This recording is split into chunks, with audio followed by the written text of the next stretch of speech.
Hari ini ulama-ulama NU dicaci maki oleh sesama ulama NU karena yang satu pengurus PCNU, pengurus MWCNU, yang satu pengurus FPI. Iya kan?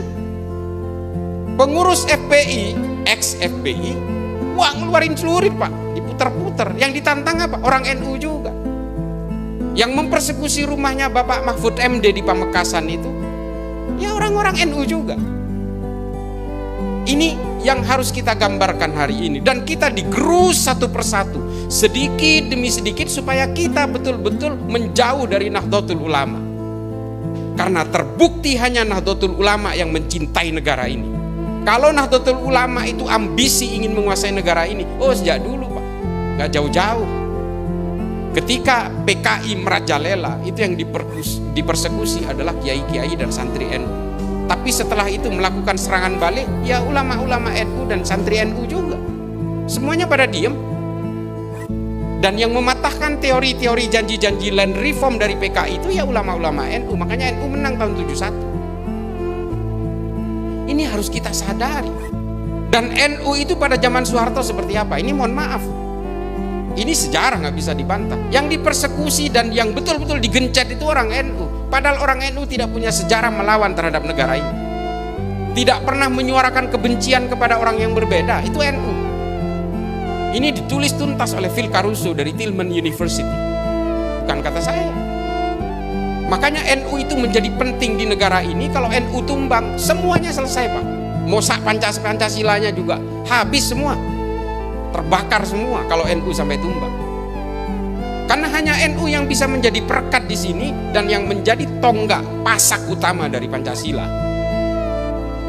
Itu di daerah-daerah minoritas seperti di Sulawesi Utara, di NTT, di Papua, hanya NU mereka ini yang welcome.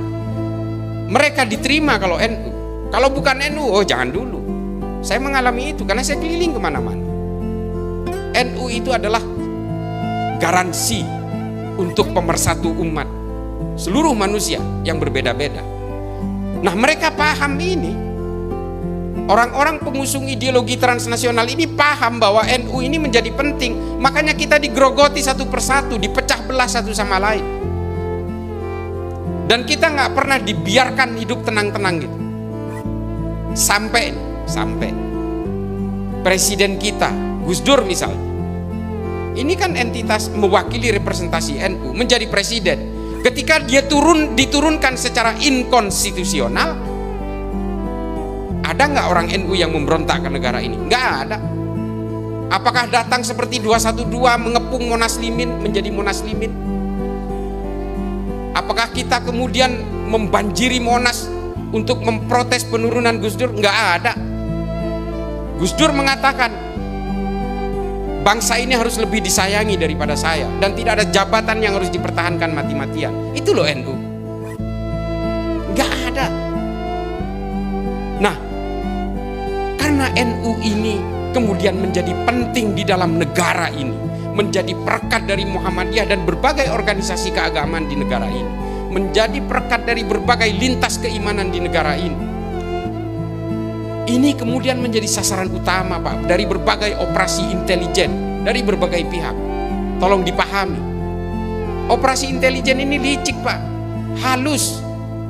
Mereka jejalkan orang yang mengaku sebagai Nahdien tapi sebenarnya ngombok-ngombok dari dalam, membentuk organisasi tandingan dan sebagainya.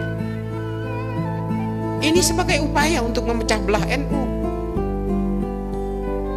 Seorang pemikir Kristen dari Libanon, namanya Philip Hurri Hitti.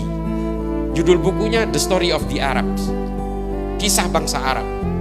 Orang Eropa pernah menyusupkan 25 orang Kristen untuk dikonversi menjadi Islam, termasuk di Indonesia, namanya Snuk Horgronya. Ini ditulis oleh Philip Hurri Hitti.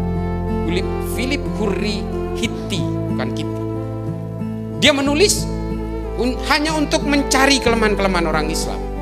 Dan ternyata betul, orang Islam itu paling mudah dihasut untuk dipecah belah ketika dia diberikan dengan kepentingan-kepentingan politik.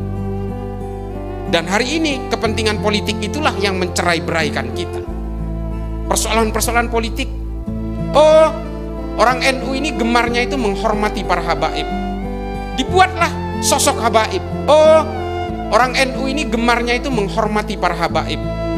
Dibuatlah sosok habaib. Oh, orang NU ini gemarnya itu menghormati para habaib. Dibuatlah sosok habaib.